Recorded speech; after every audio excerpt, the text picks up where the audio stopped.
Assalamualaikum warahmatullahi wabarakatuh. Selamat siang semuanya.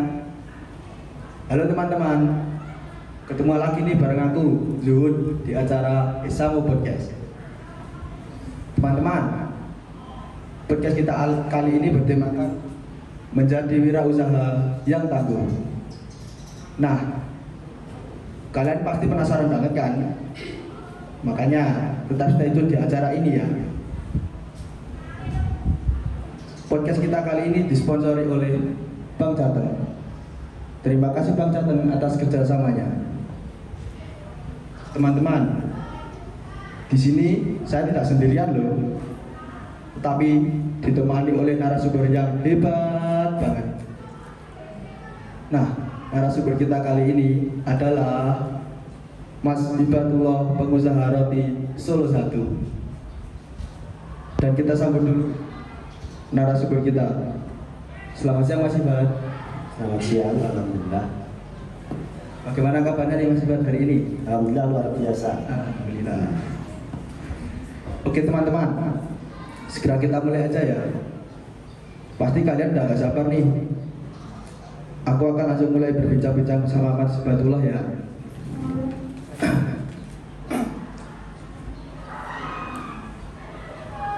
Assalamualaikum Mas. Waalaikumsalam. Kita langsung aja mulai berbincang-bincang tentang kewirausahaan ya Mas. Kalau boleh tahu nih Mas, gimana cerita dan sejarahnya Mas terjun menjadi seorang wirausaha? Apa memang udah jelas-jelas dari dulu? Apa gimana nih? Boleh diceritakan Mas? Ya, sebelumnya terima kasih banyak buat teman-teman yang udah mengundang saya. Alhamdulillah, bersyukur kita berdatang kepada Allah Subhanahu wa taala. Ya, alhamdulillah kita masih diberi kesempatan untuk berkumpul dalam acara belajar bersama ya. Ini pertanyaannya sebenarnya saya belum berkapasitas untuk menjawab karena juga saya masih belajar, saya masih muda. Saya sendiri masih meraba-raba apa itu bisnis yang sebenarnya ya. Karena saya juga udah 4 kali usaha dan menurut saya itu gagal ya. Saya pernah jualan tahu balik, kalau ada yang tahu saya jualan di Indomaret Sidan. Yang menurut saya Indomaret Sidan itu marketnya luas, ya itu rame banget, udah melebihi ramenya pasar. Kalau pasar kan momentum ya di pagi hari, di sore hari. Kalau Indomaret Sidan itu bisa dikatakan dia konsisten, ramenya konsisten dan meledak di habis maghrib sampai jam 8 malam. Itu menurut observasi saya seperti itu. Terus saya jualan tahu wali, saya gagal. Saya jualan susu segar, saya gagal. Saya jualan keripik pisang itu berbisnis dengan teman saya, dengan 2 pemodal 50% itu kita juga gagal. Yang terakhir saya jualan kebutuhan pokok, saya sales sayur, saya juga gagal. Gagalnya saya tidak konsisten, sebenarnya profit, tapi saya tidak konsisten, tidak disiplin di awal ya. Itu proses belajar saya dalam berbisnis dan akhirnya saya mengenal dunia usaha itu ada di branding, marketing, dan sales. Buat kita mungkin branding dan marketing dan sales itu satu tubuh yang bisa diartikan sama, sebenarnya beda. Sebenarnya itu ketiganya itu sangat berbeda sekali ya. Sekalipun tujuannya sama, nanti menuju penjualan, closing. Istilah closing tahu ya? Closing itu terjadi penjualan atau goalnya dapat itu closing, ya. Nanti melewati fase branding dan marketing. Kalau sudah terjadi sales, berarti jelas itu sudah terjadi closing. Ya, dulu saya tidak bisa membedakan, jadi setiap saya berjalan itu saya sudah menggunakan, saya sudah merasa melakukan branding, marketing, dan sales. Ternyata belum, ya. Menurut saya pengalaman berbisnis saya saat ini masih sedikit, tapi insya Allah juga bisa untuk teman-teman jadikan inspirasi atau mungkin evaluasi agar tidak mengulangi kesalahan saya ya. Yang menurut saya paling relevan sekarang adalah tidak berbisnis offline tapi online melalui marketplace ya, marketplace Facebook, Shopee maupun marketplace yang lain ya. TikTok Shop lah menurut saya sekarang yang paling relevan. Tapi kalau yang dicatat usaha saya itu adalah roti, itu sebenarnya usaha orang tua saya, murni usaha orang tua saya hanya melakukan sales. Ya, saya di hari Senin sampai Sabtu itu melakukan sales, baru saya di daerah Wonogiri itu. Itu saya belajar branding, marketing, dan sales. Mungkin jawabannya seperti itu. Kalau boleh tahu nih Mas, kan itu usaha milik bapaknya. Kapan usaha itu bapaknya mulai merintis usaha itu? Ya, itu dimulai pada tahun 98 ya. Pada tahun 94 itu bapak saya merantau di Sumatera dan di Kalimantan. Dia ikut orang buat belajar usaha roti. Ya, statusnya karyawan, dia beliau belajar roti sampai di tahun 96. Dia udah berusaha buat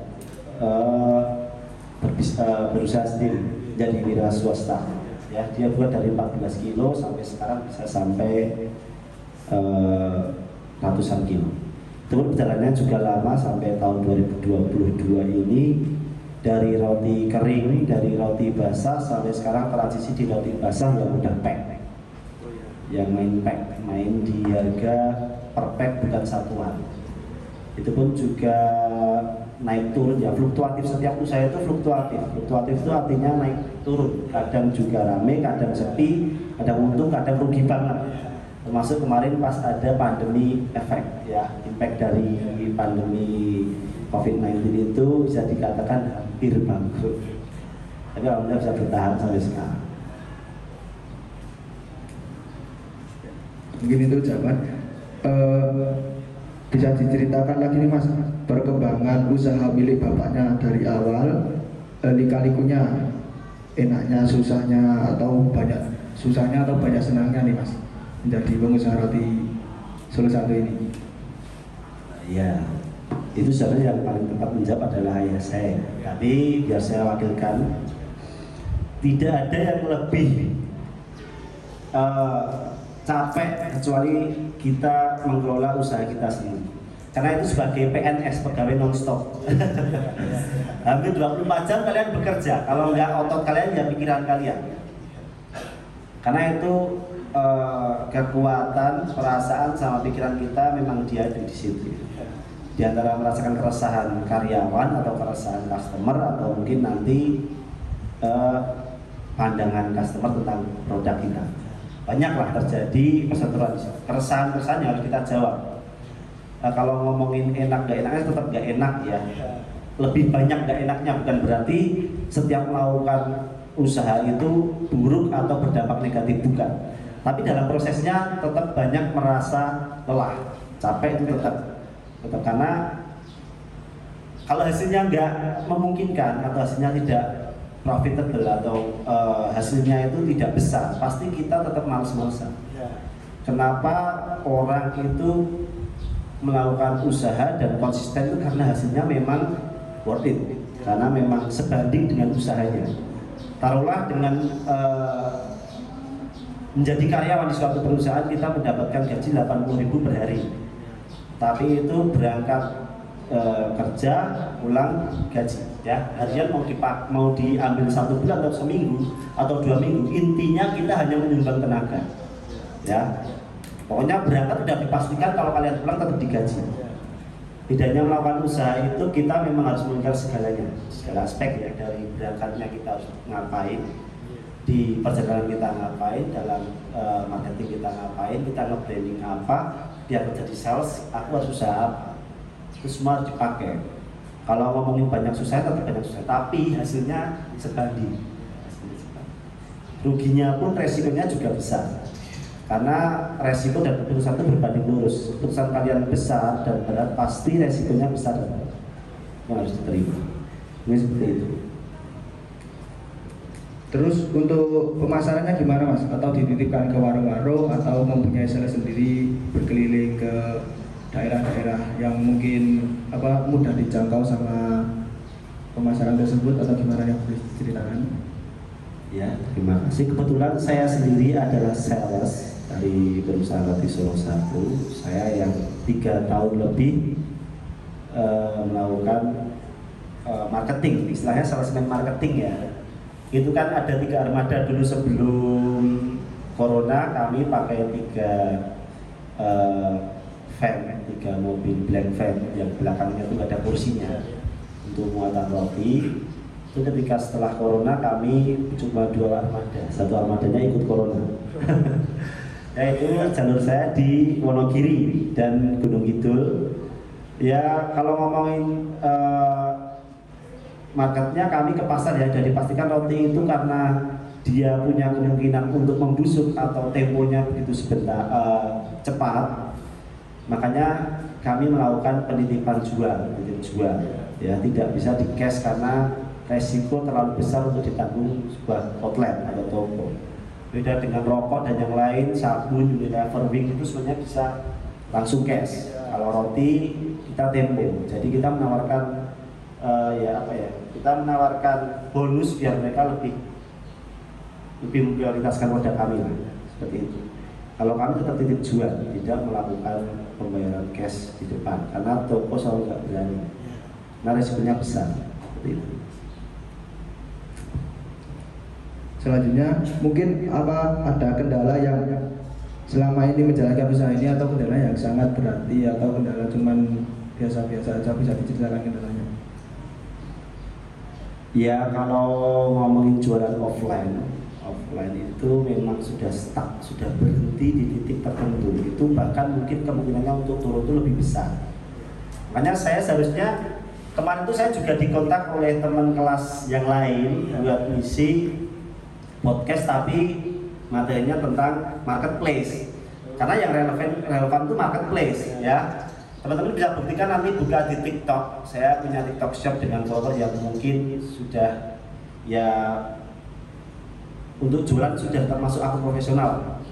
Saya punya TikTok shop itu dengan nama Tumbas Pancing Solo. Nanti silahkan dibuka, itu dengan 59.000 follower ya.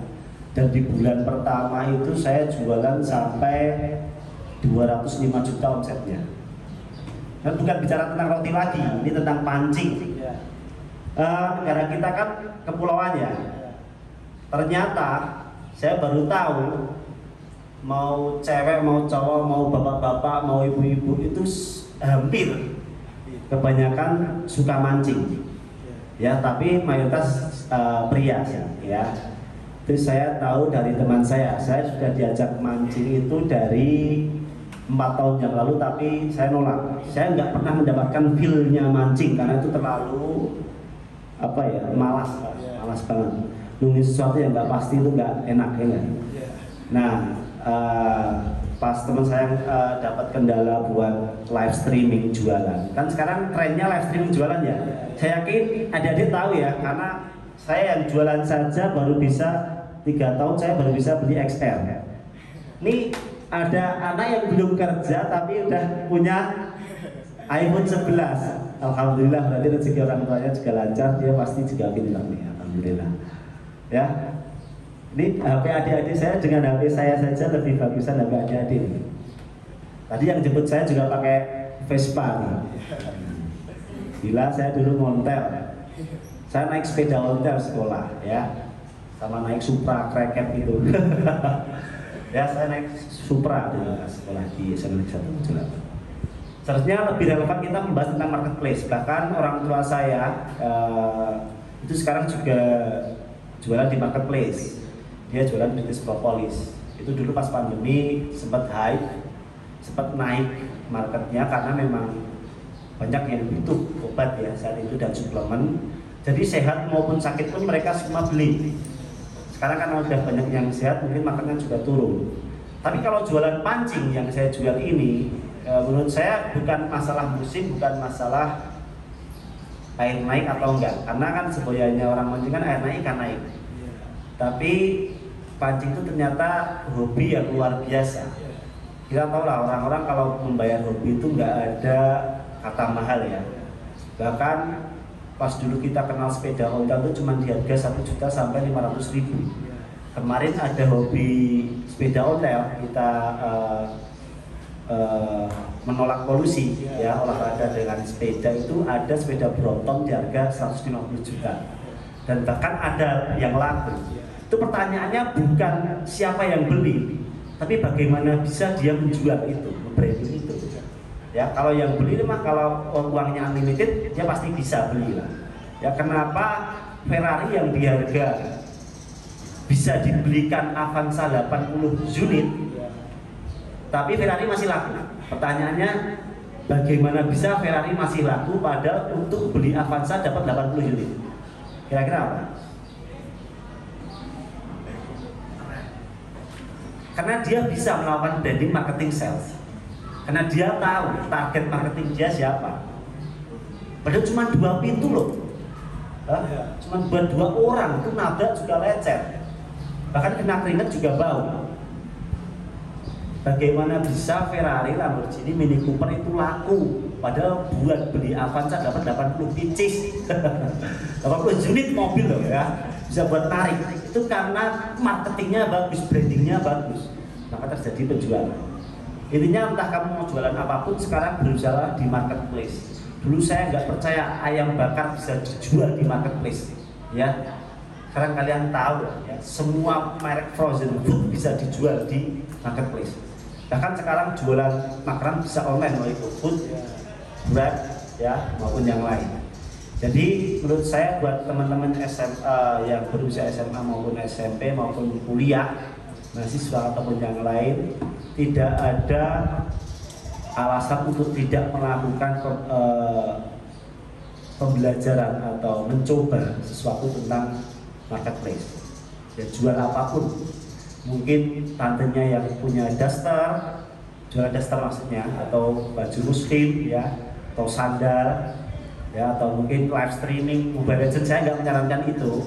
Tapi misalkan kalian expert di sana ya, karena sekarang game pun sudah jadi e-sport ya, itu bisa dilakukan, bisa dicoba lah ya, passion kalian di mana. Karena berangkatnya sebuah usaha itu jika kita merasa senang atau mencintai untuk melakukan hal itu pasti akan terbawa lebih mudah ya. Dulu saya nggak pernah suka mancing, saya nggak pernah cinta mancing, bahkan sekarang saya juga nggak pernah mancing. Tapi karena memang di situ ada uangnya, prioritas saya sekarang uang kalau bekerja ya. Dulu tuh cuma cari nyaman, sekarang bodo amat, nggak ada.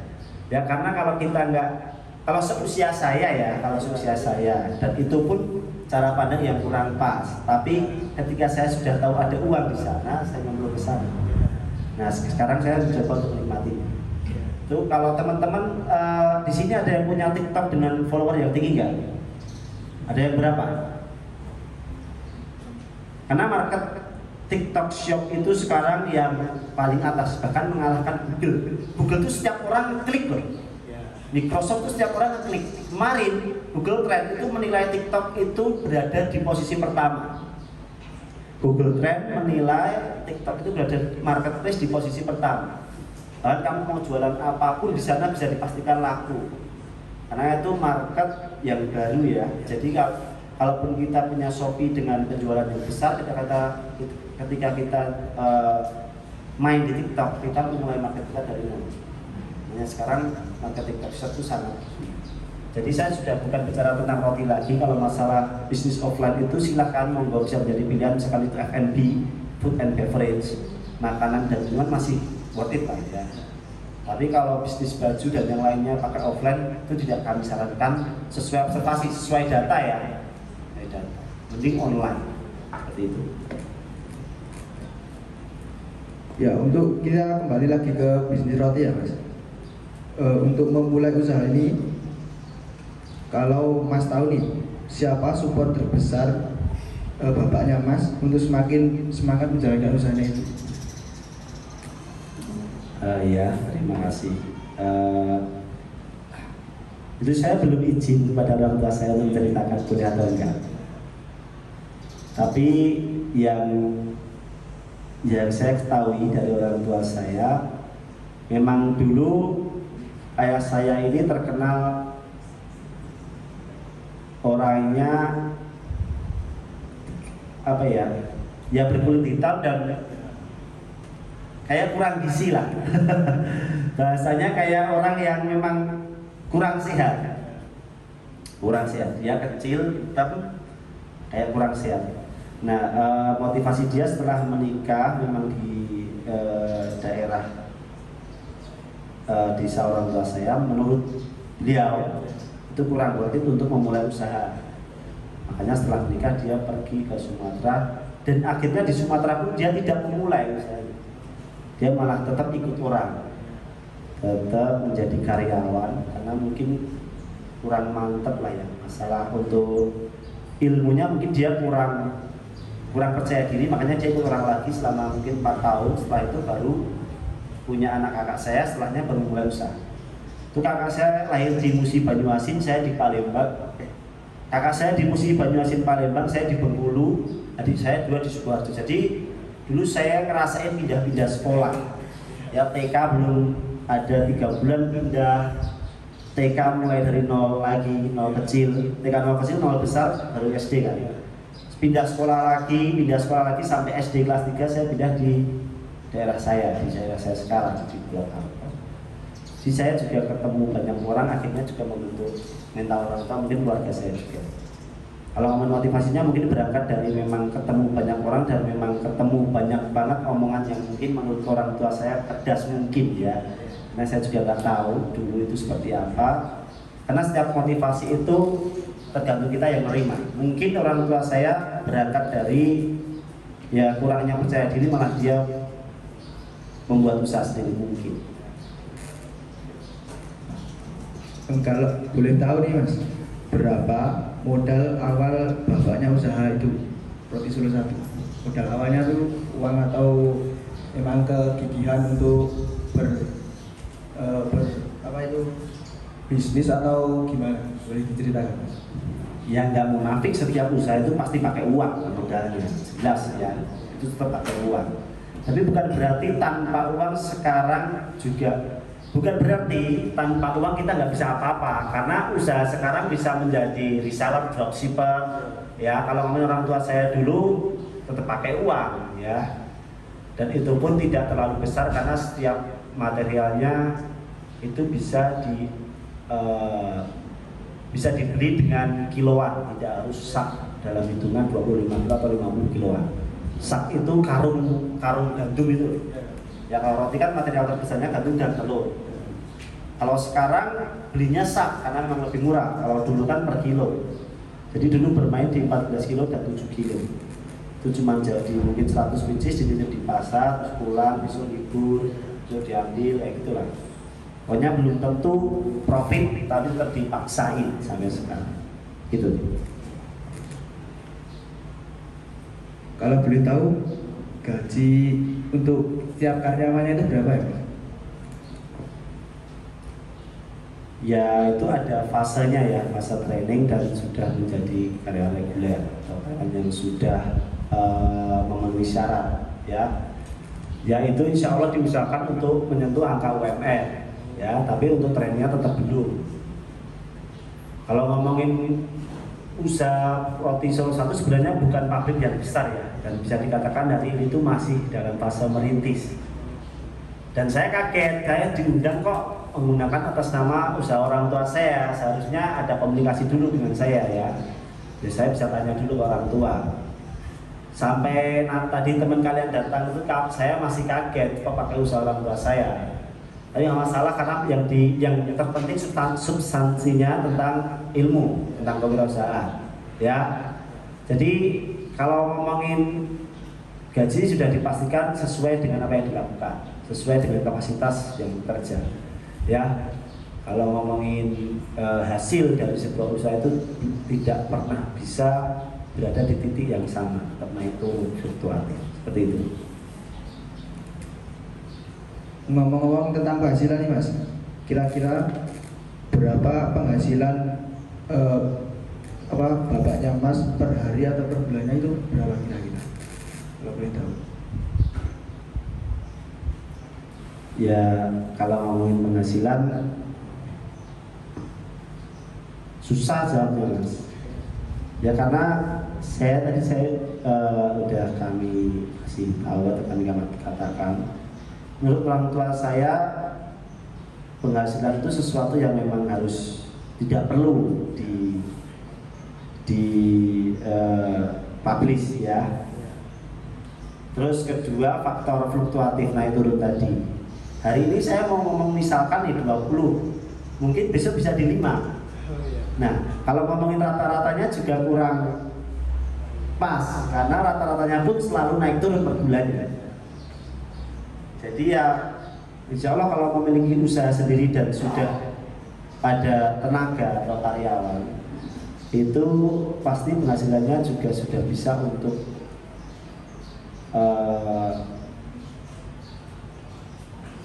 yang bisa untuk segala biaya kehidupan lah ya. Jadi kalau ngomongin penghasilan fluktuatif tetap naik turun, kami jawab seperti itu, dan rata-ratanya pun tetap naik turun. Tapi kalau berbisnis dan berlanjut itu pasti profit dan hasilnya di atas UMR, seperti itu aja.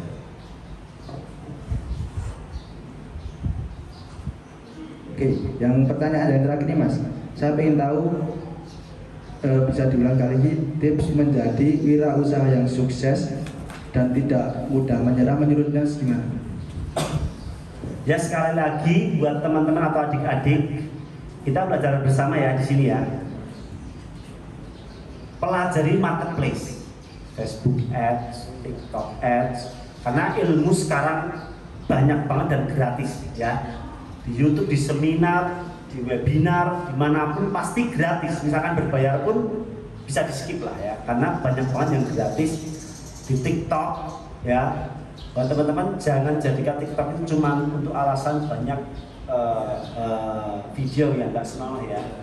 Jangan jadikan alasan itu, karena TikTok sekarang pun bisa dimanipulasi algoritmanya. Kalau kalian tahu ketika kalian, ini contoh nih, kamu senang sepak bola ya, hari ini cari di pencarian TikTok keywordnya, kata kuncinya kalian ketik Lionel Messi, taruhlah seperti itu, atau sepak bola. Kalian lihat satu video sampai selesai, terus kalian klik olahraga ya, ini untuk manipulasi algoritma. Kalian lihat satu video sampai selesai, saya pastikan video selanjutnya pasti olahraga. Pernah merasakan seperti itu? Pernah ya? Nah, jadi kalau kalian ngomongin tentang video yang tidak baik, itu bisa dimanipulasi. Dan sekarang sudah ada fitur tidak tertarik, ya. Kalau ada video yang mungkin menurut kalian kurang baik, bisa diklik tidak tertarik. Ya, dipastikan tidak keluar lagi di video kalian. Ya, saya tidak membicarakan hanya tentang TikTok, Facebook maupun Shopee, ya. Saya juga punya Shopee, silakan dibuka nanti, Gamis Nuha, itu saya jualan gamis. Ya, sekalipun penjualannya belum besar, tapi sudah saya coba.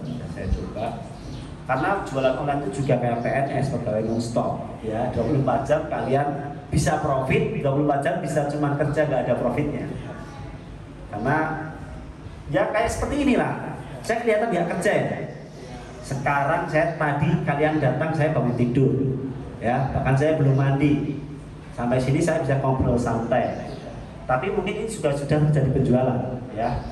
Nah, saya berjualan di marketplace. Marketplace itu ketika kita sudah mengupload produk, kita hanya menunggu market kita datang, ya, orang lihat produk dan membelinya. Nanti bisa kita tawarkan bonus, bisa kita tawarkan gratis ongkir dan lain-lain. Ya, dan menjadi pelajar untuk mendapatkan profit di marketplace itu sangat memungkinkan. Termasuk kelas kalian yang bernama Kak Arif, kalau kalian tahu, dia itu penjualannya di atas saya padahal masih semester 4. Ya. Dia udah punya 11 Pro Max 2, dia beli Vespa kayak punya persis, ya. Dia beli Vespa sama persis, tapi pakai uang dia sendiri murni 36 juta. Ya, itu masih semester 4. Kak Arif Dwi Yanuar. Itu juga bagian dari futsal timnas Mojolaban dulu. Oh, timnas, ya. Dia bagian dari futsal timnas Mojolaban. Sekarang dia kuliah di UMS. Dia juga membuat marketplace itu bareng saya. Ya, bahkan yang mengenalkan dia tentang pancing itu saya. Tapi market dia lebih luas, penjualan dia lebih banyak. Ya, karena faktor rezeki ya. Kita tidak bisa menentukan seberapa banyak yang kita dapatkan, tapi kita bisa mengusahakan dan mempasrahkan pada yang sudah menentukan, ya. Karena yang mendatangkan pembeli itu Allah pasti, menurut saya ya. Yang mengetuk hati pembeli itu Allah, bukan kita. Jadi kita hanya bisa berusaha dan memasrahkannya, ya seperti itu. Untuk kesimpulannya mungkin saya tetap mendorong sekali lagi buat teman-teman mengenal marketplace dari Facebook Ads, TikTok Ads, Shopee, Lazada, ya dan marketplace yang lain. Karena sudah saya buktikan, saya sudah melakukan penjualan di Lazada, di TikTok, di Facebook dan terjadi penjualan, terjadi sales. Itu cuma karena saya upload produk. Cuma upload produk, kalian observasi. Kalian lihat produk itu tidak hancur harganya, kalian upload, kalian punya tempat untuk beli barang tersebut, ya di harga yang bersaing, pasti terjadi penjualan. Gak usah takut uangnya nanti stuck atau uangnya nanti mendapat di situ, karena kalau yang kalian jual itu barang yang tidak mudah busuk dan dipastikan itu jadi aset, jadi celengan lah bahasanya ya. Jadi nggak usah takut untuk kehilangan uang gitu. Seperti itu. Oke, terima kasih untuk Mas Ibat atas perbincangan kali ini. Teman-teman, ternyata jadi wirausaha itu juga butuh market, sales, marketplace. Makanya kita harus belajar dan ambil pengalaman dari mereka yang terlebih dahulu memulai usaha. Kenapa teman-teman? Agar kita juga bisa sukses seperti mereka. Dan jangan lupa teman-teman, nantikan Esamo Podcast selanjutnya. Jangan lupa juga untuk subscribe channel YouTube Esamo ya. Akhir kata, saya Zuhur pamit undur diri dan terima kasih Mas Ibatullah atas sharing-sharingnya kali ini. Dan buat teman-teman semuanya, jangan lupa jumpa lagi di acara podcast selanjutnya. Assalamualaikum warahmatullahi wabarakatuh.